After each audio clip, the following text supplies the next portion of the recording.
Muy bien, abrimos entonces la primera carta de Pedro.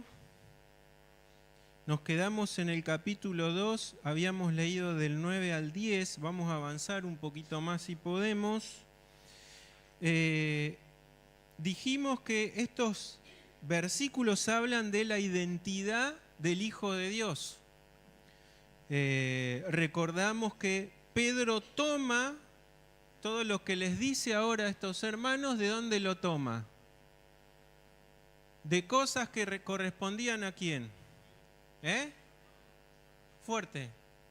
A Israel, ¿verdad? Lo toma y lo trae ahora ¿a qué pueblo? A la iglesia, ¿sí?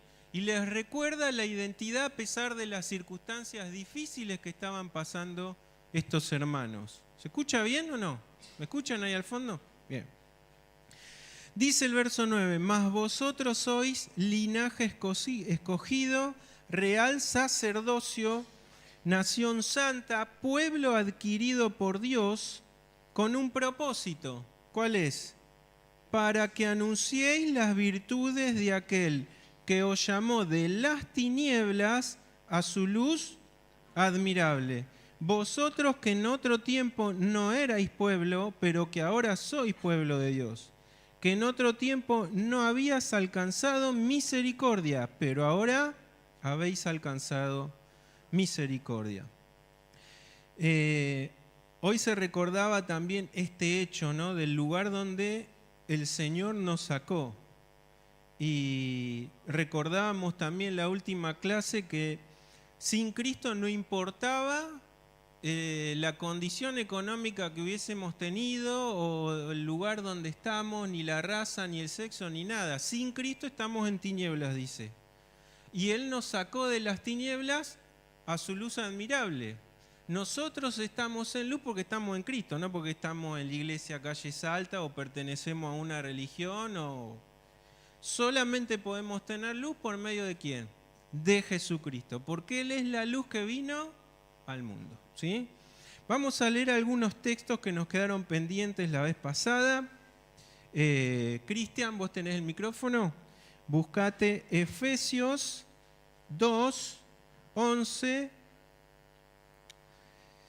Efesios 2, a ver si anoté bien. Puse del 11 al 22, pero me parece mucho. A ver. No te quiero hacer leer tanto, Cristian.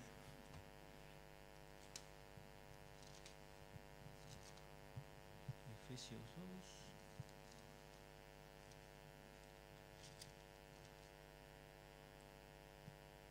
Sí, lamentablemente tenés que leer todo eso, Cristian. Efesios 2, 11 al 22. El segundo texto, ¿quién tiene el micrófono? ¿Quién se quedó con el segundo micrófono? ¿Allá? ¿Quién? ¿Esteban? Bueno, buscate Colosenses 1:13. Y Esteban, vos que estás al lado, vas a buscarte Hechos 26, 15 al 18. Y al lado tuyo está Cintia. Cintia, vos buscate Efesios 5, 8. Todos estos textos suman a todo este concepto que estamos hablando. Bueno, tenemos Efesios 2 del 11 al 22, Cristian. Sí. Vamos. Por tanto, acordaos de que en otro tiempo vosotros, los gentiles, en cuanto a la carne, erais llamados incircuncisión por la llamada circuncisión hecha con mano en la carne. En aquel tiempo estabais sin Cristo, alejados de la ciudadanía de Israel y ajenos a los pactos de las promesas, sin esperanza y sin Dios en el mundo. Pero ahora en Cristo Jesús, vosotros, que en otro tiempo estabais lejos, habéis sido hechos cercanos por la sangre de Cristo, porque Él es nuestra paz, que de ambos pueblos hizo uno, derribando la pared intermedia de separación, aboliendo en su carne las enemistades, la ley de los mandamientos expresados en ordenanzas, para crear en sí mismo de los dos un solo y un nuevo hombre, haciendo la paz, y mediante la cruz reconciliar con Dios a ambos en un solo cuerpo, matando en ella las enemistades. Y vino y anunció las buenas nuevas de paz a vosotros que estabais lejos, y a los que estaban cerca, porque por medio de él los unos y los otros tenemos entrada por un mismo espíritu al Padre. Así que ya no sois extranjeros ni advenedizos, sino conciudadanos de los santos y miembros de la familia de Dios, edificados sobre el fundamento de los apóstoles y profetas, siendo la principal piedra del ángulo Jesucristo mismo, en quien todo el edificio, bien coordinado, va creciendo para ser un templo santo en el Señor, en quien vosotros también sois juntamente edificados para morada de Dios en el Espíritu. Perfecto. Bueno, esta porción es importante que se pueda haber leído toda y no cortarla, porque es un resumen del plan de Dios. Y si bien nosotros encontramos acá algo que podría ser confuso, dice que algunos estaban lejos y otros cerca. ¿Por qué diría el apóstol eso? ¿Qué les parece? ¿Cómo? Los que estaban cerca, ¿quiénes eran? Claro, el pueblo de Israel. Cerca, entre comillas, porque ellos crucificaron al Mesías. A ver, a lo suyo vino y lo suyo ¿qué?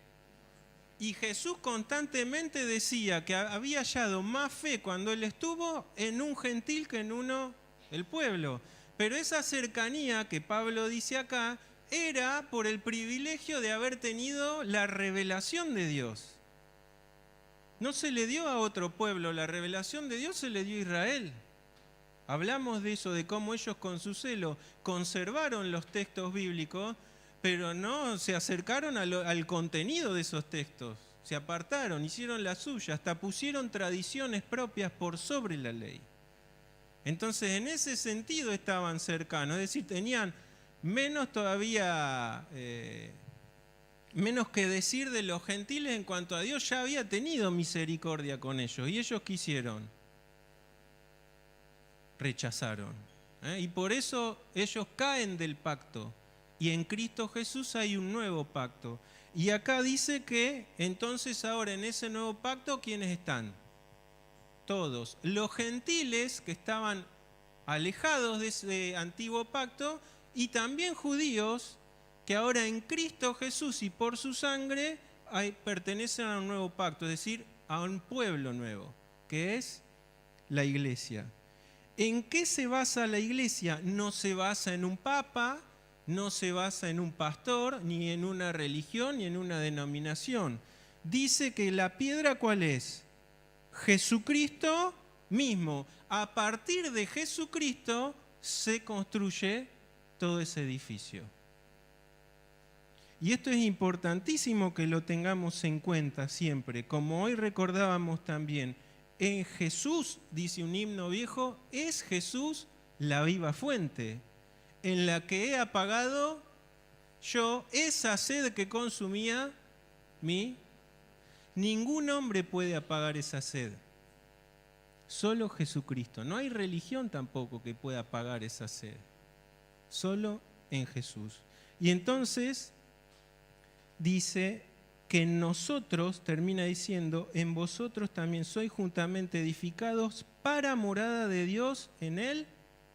Y esto es algo también glorioso del nuevo pacto. En el antiguo pacto tenían el Espíritu personas muy puntuales escogidas por Dios, designadas con un fin. Desde profetas, algunos reyes. David cuando peca dice, clama a Dios, no quites de mí tu Santo Espíritu. David sabía que sin el Espíritu de Dios no podía hacer nada. La sabiduría que tuvo Salomón, ¿por qué la tuvo? Porque el Espíritu de Dios estaba en él. Pero no estaba en todo el pueblo. En un momento, ¿se acuerdan? Moisés, el Espíritu de Dios va a otros también que iban a ser parte de la consejería de ese pueblo, porque Moisés no daba más con ese pueblo. Y viene Josué corriendo y le dice, con ese celo que tenía, hay otros dos que se quedaron, que están profetizando. ¿Y qué le dice Moisés? ¿Se acuerdan? Ojalá todos profetizaran, todos tuviesen el Espíritu, ¿no? Y ¿saben qué? Ese deseo de Moisés se cumple ¿en quién? en nosotros. Por medio de Cristo en un nuevo pacto, Él nos dotó con su Espíritu Santo a todos. Y no lo dio por medida. Yo no tengo más espíritu que vos, ni vos más que vos. Todos tenemos, es la persona santa del Espíritu Santo habitando en nosotros. Que después dejemos que Él trabaje en nosotros es otra cosa aparte, pero todos tenemos el Espíritu de Dios. ¿No es maravilloso? El segundo texto que les di es Colosenses 1:13. El cual nos ha librado de la potestad de las tinieblas y trasladado al reino de su amado Hijo. Bien, es interesante esto, porque no dice nos sacó de las tinieblas. ¿De qué dice que de dónde nos sacó? ¿De qué dice? ¿Y qué es la potestad de las tinieblas? ¿Y a qué se refiere?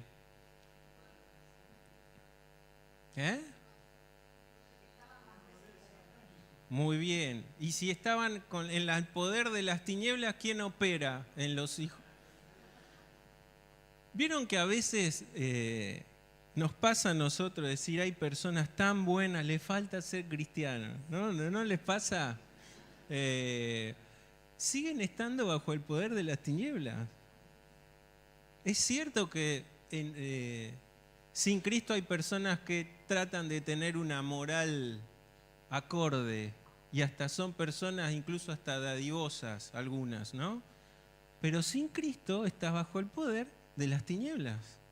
No hay puntos intermedios. O estás con Cristo o estás lejos de Cristo. Y si no estás en Cristo, el poder que opera en vos es el poder de las tinieblas. Y esto es muy gráfico, dice, nos sacó de ese poder de las tinieblas y ¿a dónde nos llevó? A la luz. ¿Y ahora bajo qué potestad estamos? La suprema, la del Padre. Y estamos en Cristo. Tercer texto que les dejé, Hechos 3, 26, 15 al 18. Dice, yo entonces dije, ¿quién eres, Señor? Y el Señor dijo, yo soy Jesús a quien tú persigues. Pero levántate y ponte sobre tus pies, porque para esto he aparecido a ti, para ponerte por ministro y testigo de las cosas que has visto y de aquellas en que me apareceré a ti, librándote de tu pueblo y de los gentiles a quienes ahora te envío, para que abras sus ojos, para que se conviertan de las tinieblas a la luz y de la potestad de Satanás a Dios, para que reciban por la fe que es en mí perdón de pecados y herencia entre los santificados. Bien, ese propósito que tuvo Jesús con Pablo de transformar a un asesino, porque eso era lo que era Pablo, no tenemos que tener ningún tipo de... Él mismo lo dice, ¿no? Yo perseguía a la iglesia, no merezco nada, ¿no? Sin embargo, Dios lo elige a él, Jesús se le aparece, lo deja ciego, mostrándole que él estaba realmente en tinieblas, a pesar de que él dice que él lo hacía pensando que estaba trabajando en favor de Dios, ¿no? O sea que lo que hacía lo hacía con sinceridad, pero estaba yendo en contra, estaba dando patadas contra el aguijón, ¿sí? Y nosotros en ese llamado de Pablo vemos también esto que leímos acá en Pedro. Le dice que lo sacó de las tinieblas y él va a predicar ahora para que aquellos que están en tinieblas, ¿a dónde vayan? A la luz, a esa luz que ahora él pudo ver. Porque él no quedó ciego, lógicamente, ¿se acuerdan? Él quedó orando y vino ¿quién? Un enviado de Dios a darle la vista y ahí fue bautizado y empezó el ministerio. Y todos conocemos lo que fue la vida de Pablo. ¿Cómo cambió Pablo? No cambió por sí mismo, cambió por la gracia de Dios y por el Espíritu Santo. Pero enseguida con esa fuerza con la que perseguía, ahora ¿qué iba a hacer? Iba a predicar el Evangelio. Y vaya si le costó, ¿no? Porque Dios le dijo, ¿se acuerdan al profeta? yo le voy a mostrar cuánto va a tener que por causa de mí. ¿Y aprendió o no aprendió? Vaya si aprendió, ¿no? Pero ese llamado que es muy personal de Pablo, también en términos generales es un llamado para nosotros. Pedro dice acá, nosotros tenemos una identidad con un propósito. ¿Cuáles son? Las virtudes. Anunciar las virtudes. Cuando Dios nos eligió a todos, nos dio también un propósito. Y es cierto que aunque es un propósito general, la Gran Comisión dice, ¿se acuerdan antes de que Jesús ascienda? Le dijo a sus discípulos que vayan, prediquen y hagan ¿qué? No es solo anunciar, es después la formación espiritual de esa nueva criatura. También está a cargo de la iglesia, no es solo predicar, la formación también. No la hace la persona en sí, la hace el Espíritu a través de nosotros, pero la iglesia también está comisionada a eso. Entre otras cosas, la iglesia entonces, que está basada en la piedra que es Cristo, también dice la palabra que es columna y baluarte ¿de quién? De la verdad. No porque nosotros intelectualmente tengamos la verdad, sino porque en Cristo solamente podemos anunciar la verdad. Y el último texto es Efesios 5, 8.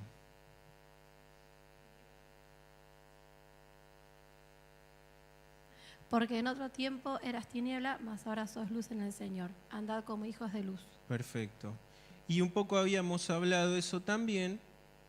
El propósito nuestro, ahora vamos a avanzar un poco y vamos a tocar este texto, tiene que ver con una forma de transitar. Si solo fuese predicar con la boca y nada más, sería fácil. Pero nosotros tenemos que predicar con nuestra vida. Y créanme que con eso se predica más fuerte que con lo que uno dice. Porque el Evangelio o se denigra o se honra con la vida de aquellos que lo predican. Si vos predicas a Cristo y tu vida es un desastre, cállate la boca. Porque estás pisoteando aquello de lo cual fuiste redimido con la forma de vivir. Y entonces avanzamos al verso 11. Y ahora pasa algo práctico. Pedro va a empezar ahora, ya les dio la identidad, ya les dio un propósito y ahora baja un poco más a tierra y en la condición en la que estaban les va a dar no consejos, sino directamente imperativos. Ustedes deben hacer esto. Como pueblo santo adquirido por Dios hay una forma de transitar. Y dice el 11, amados, yo os ruego como a extranjeros y peregrinos que os abstengáis, esta palabra también se puede traducir, que se aparten o se alejen ¿de qué? De los deseos carnales que batallan contra el alma. Y acá usa una palabra que se usa muchas veces, Pablo también la usa, que tiene que ver con ¿qué? Con una lucha. Fuimos redimidos, fuimos puestos en una posición inmejorable, tenemos un propósito, pero ¿eso qué implica? El que nos tenía antes, ¿qué quiere hacer con nosotros? Ahora nos transformamos en su enemigo número 1, ¿no? Satanás es el enemigo de Dios, pero consecuentemente, ¿qué es? El enemigo de la iglesia, o sea, de cada uno. Y fíjense que ahora el Hijo de Dios está en una condición de lucha permanente, porque no lucha solo contra Satanás. ¿Contra quién lucha? Contra uno mismo, que es nuestra propia naturaleza, ¿y contra quién? Contra ese sistema que la Biblia llama mundo, que a lo largo del tiempo ha creado y generado filosofías, ideologías, formas políticas, etcétera, en contra ¿de quién? De Dios. Entonces ahora el cristiano está en una posición excelente, pero esa posición requiere firmeza y compromiso, no solo para llevar luz, sino porque ahora tenemos batallas que librar. El cristiano que no pelea todos los días, hay dos opciones: o no fue redimido o es un cristiano carnal. Todo cristiano que quiere vivir acorde a la voluntad de Dios pelea todos los días. Primero consigo mismo. Yo desde que me levanto peleo conmigo.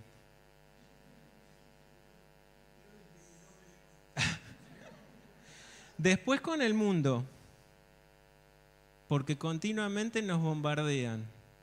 Y a nuestros hijos ni hablar, ¿no? Así que tenemos doble esfuerzo los padres. Y después con el enemigo. Satanás también nos está buscando el talón, el talón débil. Porque él no quiere que seamos y anunciemos las virtudes del que nos redimió. Él nos quiere como derrotados. Ojo, nos quiere en la iglesia, pero nos quiere quietitos en el banco. Ahí ganó Satanás, ¿eh?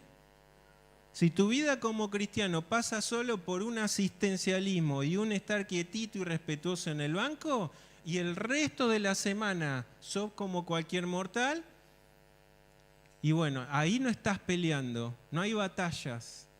El Hijo de Dios batalla todos los días. Si no hay batallas en tu vida, mírate para adentro y pregúntate: ¿o sos un cristiano carnal donde ya no gobierna el espíritu o sos un religioso? Hay callas conciencias de personas religiosas, aún personas que son muy dadivosas y hacen obras muy grandes, pero están solo enmarcados en un ámbito religioso. El Hijo de Dios batalla todos los días. Vamos a hablar un poco de esto. Yo entiendo que muchos ya entendemos lo que es esta lucha, pero quizás haya personas que no. Y el Hijo de Dios entonces tiene 3 enemigos, y Pedro acá nombra, creo yo, con el enemigo que más batallamos, que somos nosotros mismos. Hay personas que le echan la culpa a Satanás de todo. Créanme que Satanás debe muchas veces decir: yo no fui, ¿no? En esta fuiste vos solo, ¿no? Porque hay una naturaleza en nosotros. Miren, la salvación no eliminó la lucha con el pecado. Nosotros fuimos redimidos del poder del pecado, que era la muerte, y hoy lo cantamos: rompió las cadenas. El poder de la muerte ya no opera en nosotros. En Cristo tenemos salvación y vida eterna. Pero en nuestra vida la salvación no nos eximió de la lucha contra el pecado. Y como seguimos teniendo una naturaleza pecaminosa, dice, ¿se acuerdan el profeta? En pecado me concibió. Y dice, como Adán pecó, el pecado pasó ¿a quién? Todos los hombres. ¿Por cuánto? Todos pecamos. Excepto Jesucristo, todos los hombres somos pecadores. Y aún redimidos vamos a seguir peleando contra el pecado. ¿Hasta qué día? Hasta que el día que Él nos venga a buscar. Qué hermoso día ese, ¿no? ¿Qué será sentirse libre de la naturaleza pecaminosa, del mundo, de Satanás? Ahora ya nada nos va a estorbar en lo que será la adoración perfecta a nuestro Padre. Vamos a leer algunos textos en lo que queda de este tiempo, por lo menos para ver lo que corresponde a la carne. ¿Qué se refiere Pedro cuando dice que se abstengan, se aparten o se alejen de los deseos carnales? Bueno, vamos a ir a Gálatas 5. ¿Quién quedó con el micrófono? A ver. Pásaselo a Dulce ahí atrás. Qué grande Dulce, vamos. Dulce, vas a buscarte Gálatas 5, 19 al 21. Y de aquel lado, ¿quién quedó? Rocío, vas a leer, Rocío, dale. Romanos 8, 8. hay más textos, pero vamos a hacerlo lo más simple posible. Después en los bosquejos acuérdense que yo les paso todos los textos y el resumen, ¿sí?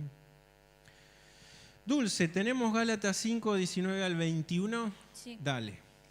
Y manifiestas son las obras de la carne, que son adulterio, fornicación, inmundicia, lascivia, idolatría, hechicerías, enemistades, pleitos, celos, iras, contiendas, disensiones, herejías, envidias, homicidios, borracheras, orgías y cosas semejantes a estas, acerca de las cuales os amonesto, como ya os lo he dicho antes, que los que practican tales cosas no heredarán el reino de Dios.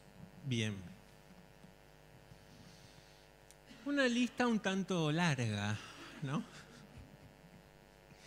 Y no termina ahí porque dice cosas semejantes.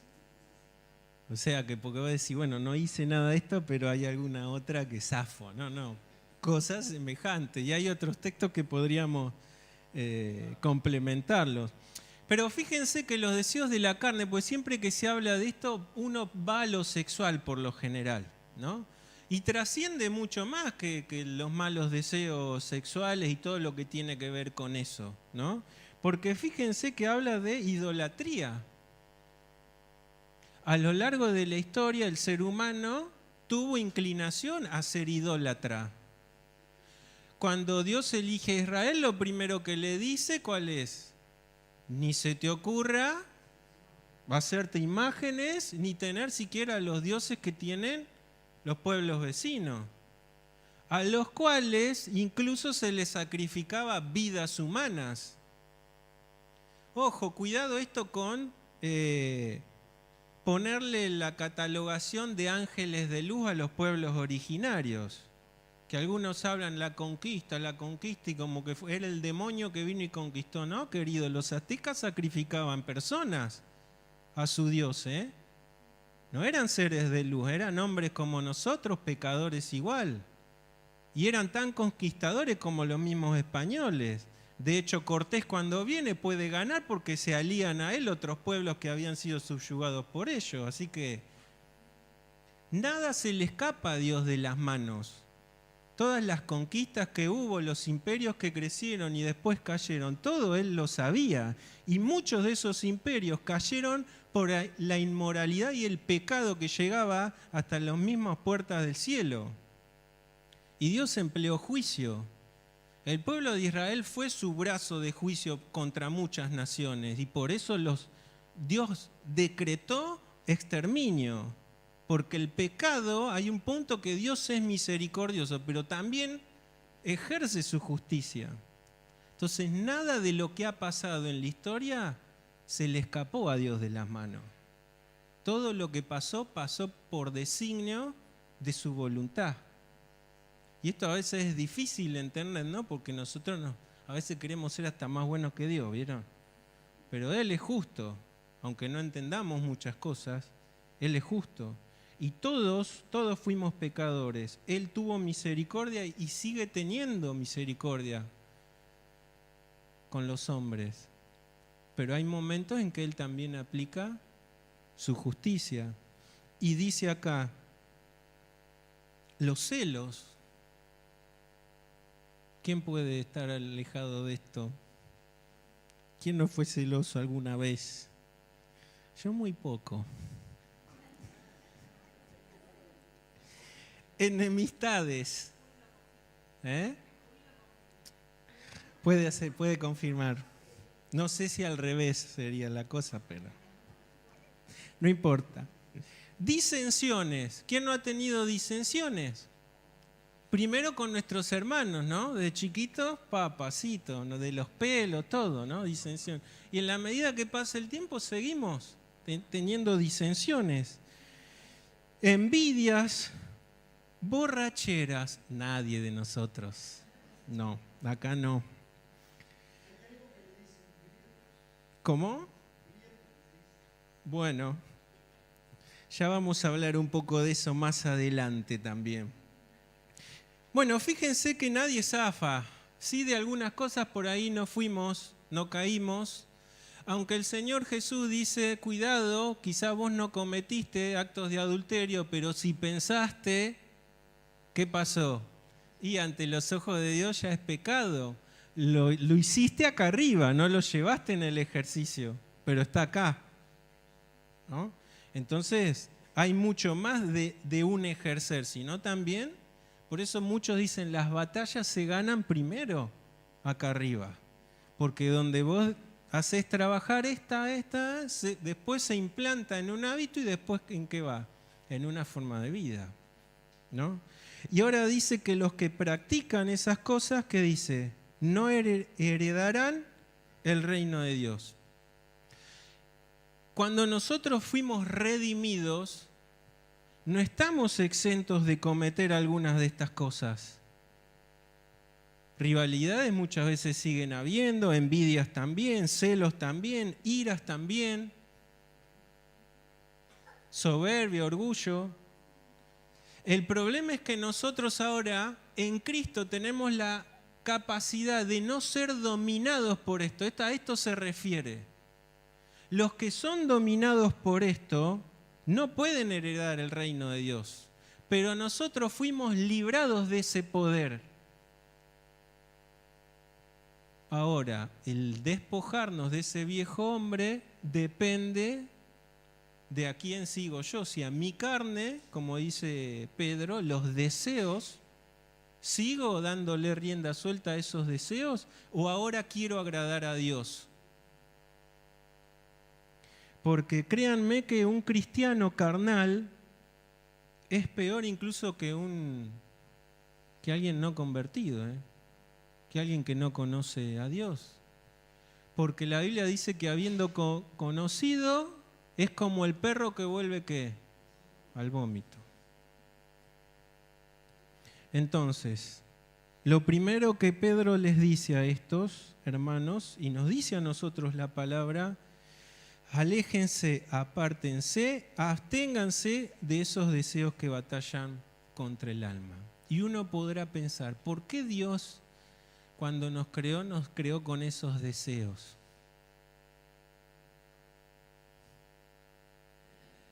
Claro, pasa que la creación inicial de Dios fue perfecta. Adán y Eva fueron perfectos. Y por eso Dios, ¿qué hacía? Estaba con ellos, hablaba con ellos, aquel Dios santo tenía relación directa con ellos. ¿Cuándo hay transgresión y rompimiento? Cuando pecan contra Dios.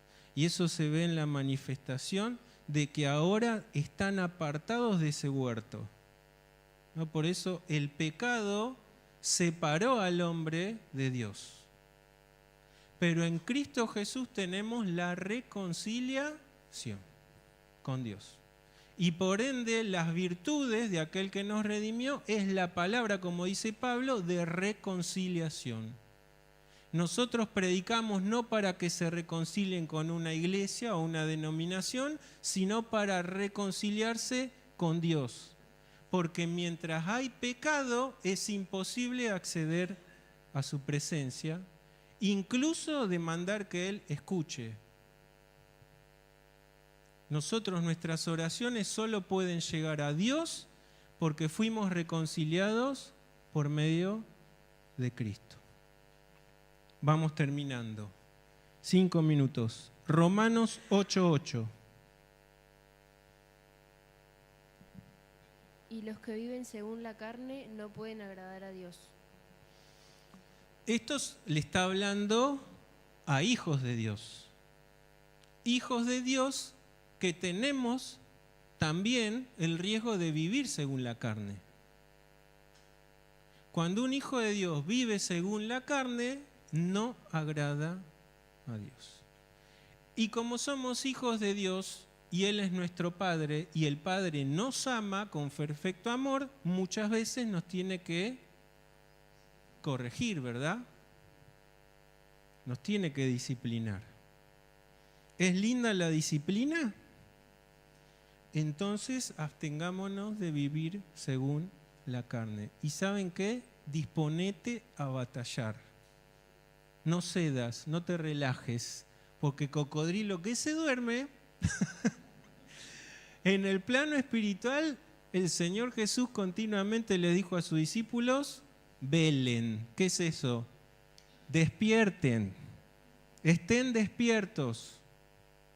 Hay alguien que ruge alrededor y los quiere devorar. Es Satanás. Desde que tenemos a Cristo en la edad que sea, hasta el día que Él nos venga a buscar o que cerremos los ojos, va a ser una lucha continua. Y no podemos luchar en nuestras fuerzas. Contá hasta 10, ¿se acuerdan de esa? Y tantas cosas o estrategias que el mundo da. Créeme que vas a tener que contar hasta 200 en muchas ocasiones, ¿no? La fortaleza solo la podemos tener en Cristo. Y Pablo lo entendió y dijo, todo lo puedo que me fortalece. ¿Tenés luchas que parecen imposibles? A veces sí. No hay nada imposible si estamos en Cristo. ¿Sabes por qué? Porque Él ya venció. No te pido que los quites del mundo, sino que los guardes del maligno. En el mundo tendrán aflicciones, pero confíen, yo vencí al mundo. No puede haber un cristiano en derrota y echarle la culpa a Dios por eso. Si estamos en derrota, nosotros somos los responsables, porque Él nos dio todo para vivir en victoria.